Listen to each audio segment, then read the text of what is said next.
21 दिसंबर और 22 दिसंबर का दिन तुला राशि के लोगों के लिए कैसा होने वाला है। जय माता दी दोस्तों, आप सभी का स्वागत है हमारे YouTube चैनल में। तो सबसे पहले हम इन 2 दिनों के तिथि, नक्षत्र और योग के बारे में जानेंगे। उसके बाद उनके प्रभाव और वीडियो के अंत में कुछ अच्छे महत्वपूर्ण उपायों के बारे में बात करेंगे। 21 दिसंबर ये शुक्ल पक्ष की प्रतिपदा तिथि सुबह 9 बजे तक है। उसके बाद द्वितीय तिथि लग जाएगी।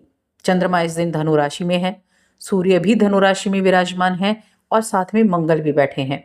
तो एक तो इन तीनों ग्रहों की युति से त्रिग्रही योग का निर्माण हो गया। इसके अलावा और भी 3 योग बने हैं। पहला तो सर्वार्थ सिद्धि योग बना है, त्रिपुष्कर योग भी बना हुआ है और वृद्धि नाम का योग भी बना हुआ है। बड़े ही उत्तम योग इस दिन बने हैं। अब 22 दिसंबर सोमवार का दिन, शुक्ल पक्ष की द्वितीय तिथि जो सुबह 11 बजे तक है। उसके बाद तृतीय तिथि लग जाएगी। चंद्रमा धनु राशि से निकलकर मकर राशि में प्रवेश कर जाएंगे और जो योग बनेंगे वो सर्वार्थ सिद्धि योग बनेगा, रवि योग बनेगा और ध्रुव नाम का योग भी बनेगा। तो ये 3 योग इस दिन भी बनने वाले हैं। अब इन योगों में क्या कुछ विशेष इन दिनों में होने वाला है, इसके बारे में जान लेते हैं। आगे बढ़ने से पहले छोटा सा निवेदन, चैनल पर पहली बार आए हैं, अभी तक चैनल को सब्सक्राइब नहीं किया है तो ज़रूर कर लें। अब देखिए, पहले हम 21 दिसंबर की बात करेंगे। 21 दिसंबर का दिन आपके लिए कैसा रहेगा। तो चंद्रमा है धनु राशि में और ये जो चंद्रमा की स्थिति है आपके तीसरे भाव में है। तो देखिए, सबसे पहली चीज़ तो आपकी हेल्थ के मामले में ये दिन थोड़ा सा ध्यान रखना है आपको। कुछ मौसमी बीमारियां हो सकता है आपको परेशान कर रही हो, कोल्ड वगैरह, तो थोड़ा ध्यान रखेंगे। और कहीं ना कहीं कुछ व्यक्तियों से अगर मतभेद वगैरह चल रहा था, कोई दिक्कत चल रही थी, तो उसकी वजह से भी थोड़ा सा कहीं ना कहीं झुंझलाहट हो सकती है।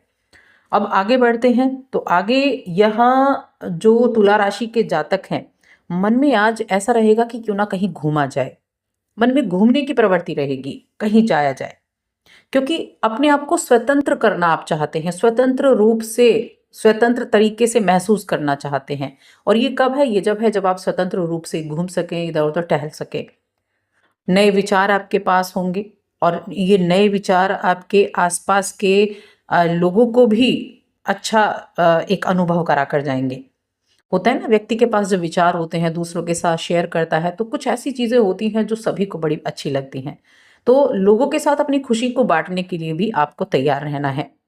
आपके अनुसार जो आप सोचते हैं या जो आप करना चाहते हैं, वो बड़े खुले दिल से करना चाहते हैं, ईमानदार होकर करना चाहते हैं। तो इस समय का उपयोग खुलकर ही करें। अपनी भावनाओं के बारे में बताएं और अतीत के किसी भी मतभेद को दूर भी करने का काम करें। जो आपको परेशान कर रहा हो उसको भी दूर करने का काम करें। देखिए, दोपहर का समय बहुत अच्छा मुझे दिख रहा है आपके लिए, कि जो भी योजनाएं आप बनाएंगे दोपहर के समय में अच्छी रहेंगी। अब आप कहेंगे ये तो रविवार का दिन है, लेकिन जब आप योजना बनाते हैं, देखिए रविवार का दिन, छुट्टी का दिन सबके लिए नहीं होता। तो जब आप योजना बनाते हैं और उस योजना पर अमल करने के बारे में सोचते हैं, तो कहीं ना कहीं से कई बार ऐसा होता है कि सपोर्ट अपने आप मिलना शुरू हो जाता है। आप तैयारी तो करें, आप शुरुआत तो करें, सपोर्ट भी मिलेगा और आप आगे भी बढ़ पाएंगे। बिजनेस करने वाले जातकों के लिए किसी के साथ विवादित स्थिति में उनको नहीं पड़ना है। देखिए, कोई भी विवादित स्थिति क्यों ना हो, कोई भी विवाद क्यों ना हो, उसको ज्यादा तूल देने की बजाय उसको दोस्ताना तरीके से हल करने की कोशिश करनी है।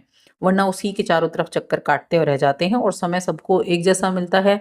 विवाद से जुड़ गए तो पूरा जीवन विवाद में चला जाता है, अगर विवाद को तूल दिया तो इसलिए थोड़ा सा ध्यान रखना है। हमेशा चीजों को अच्छे तरीके, पॉजिटिव नजरिए से सोचकर चलना है। अब प्रेम जीवन के मामले में बड़ा अच्छा दिन है। ये बड़े रोमांटिक रहेंगे, सपनों की दुनिया में खोए हुए दिखाई देंगे जो प्रेम जीवन से जुड़े हुए हैं, और अपने दिन में कई बार चीज़ों के बारे में सोचेंगे। और यहाँ शादीशुदा लोगों की बात की जाए तो शादीशुदा लोगों के लिए भी, यानी वैवाहिक जीवन के लिए भी बहुत अच्छा दिन है। मैं कहूँगी खास दिनों में से एक दिन ये रहने वाला है। आपका आत्मविश्वास भी अच्छा रहेगा, जीवन साथी के साथ अच्छा समय भी बिता पाएंगे, और जो एक पार्टनर के साथ एक दिनचर्या बहुत अच्छे से नहीं हो पा रही थी ना, उस अच्छी दिनचर्या का भी आप आनंद ले पाएंगे। तो यहाँ ये चीज़ें भी बड़ी अच्छे से आप मैनेज करने वाले हैं। तो कुल मिलाकर ये दिन अच्छे हैं। वहीं अगर हम देखें तो देखिए तीसरे भाव में चंद्रमा थे, तीसरे भाव में 3 ग्रह हैं और आज योग भी बहुत अच्छे बने हुए हैं। तो इन योगों में अपनी कुछ बिगड़ी हुई चीज़ों को सुधारेंगे, कुछ अच्छी चीज़ों का आनंद ले पाएंगे। अब 22 दिसंबर की बात करते हैं। 22 दिसंबर का दिन कैसा है? तो चंद्रमा की जो स्थिति है वो आपके चौथे भाव में हो जाएगी। चौथे भाव में चंद्रमा आ जाएंगे और चौथे भाव में आए हैं 10वें भाव के स्वामी हैं। 10वें भाव पर दृष्टि, यानी चंद्रमा अपनी ही राशि को देखेंगे भी, 10वें घर को देखेंगे। तो चौथा घर माता का होता है और कालपुरुष कुंडली में चौथा घर चंद्रमा का खुद का अपना घर होता है।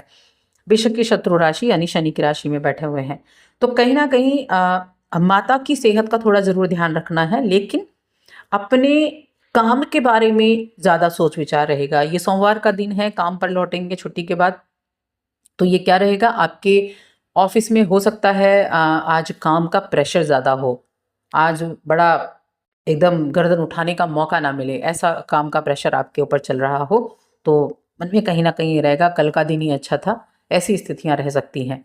तो काम के बारे में ज़्यादा सोच विचार भी रहेगा, लेकिन फिर भी आप अपने कार्यों को पूर्ण तरीके से कर पाएंगे। प्रॉपर्टी वगैरह का काम अगर आप करते हैं तो इन्वेस्टमेंट के बारे में आप सोच सकते हैं, खुद की इन्वेस्टमेंट के बारे में भी सोच सकते हैं। एक हो गया काम और एक होता है खुद का इन्वेस्टमेंट भी। तो कहीं ना कहीं ये आपके धन को बढ़ाने का काम भी करेगा, धन को बढ़ाने का काम भी करेगा। योग भी अच्छे बने हुए हैं इस दिन, और कोई मकान के रेनोवेशन का कार्य आप कर सकते हैं। कोई प्रॉपर्टी अगर आप बेचना चाह रहे थे तो उसके लिए आपको एक अच्छा खरीदार मिल सकता है, तो ये आपको बड़ा सुकून देने वाला, खुशी देने वाला रहेगा। अगर आप किसी उलझन में हैं, अपने आने वाले कल के लिए उलझन चल रही है, तो किसी का सलाह मशवरा आप ज़रूर लें, किसी से खुलकर बात करने की कोशिश करें और उसे पूरी तरीके से ये बताएं कि आपकी उलझन क्या है, ताकि वो आपकी किसी ना किसी तरीके से मदद कर सके। ये आपका बड़ा हो सकता है या कोई सलाहकार हो सकता है, तो ज़रूर करें।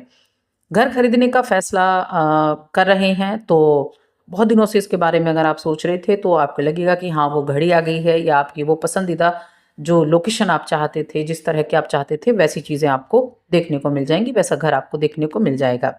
तो जब मनचाही चीज़ें मिलें तो सही सोच और दिशा के साथ आगे बढ़ें, काम बनेगा और मुबारकबाद भी देखने को मिलेगी। वहीं रिश्तों के बारे में देखा जाए तो मूड बहुत अच्छा रहेगा, प्रेम जीवन, वैवाहिक जीवन दोनों ही मामलों में अच्छा है। परिवार के साथ भी अच्छा समय रहेगा, यानी आप अच्छा समय बिता पाएंगे। और ये जो समय है, जो सिंगल जातक हैं उनके लिए बहुत ज़्यादा अनुकूल नहीं कहा जा सकता है, क्योंकि यहाँ कहीं विवाह के प्रस्ताव भी आते हुए नहीं दिख रहे हैं। तो दिल पर ना लें, यथार्थवादी बने और सोच को पॉजिटिव बनाकर रखें। अब उपाय के बारे में जानते हैं, क्या उपाय आपको करना चाहिए। तो देखिए उपाय के तौर पर एक तो जो रविवार का दिन है, सोमवार का दिन है, इन दोनों ही दिनों में मैं कहूँगी, एक तो भगवान शिव की आराधना करें, शिव जी का जलाभिषेक करें, यानी शिवलिंग का जलाभिषेक करें। और जो मैं 2 उपाय आपको बताती आ रही हूँ, शनि के मंत्र का जाप और सूर्य देव की उपासना, ये करते रहें। तो बस आज की इस वीडियो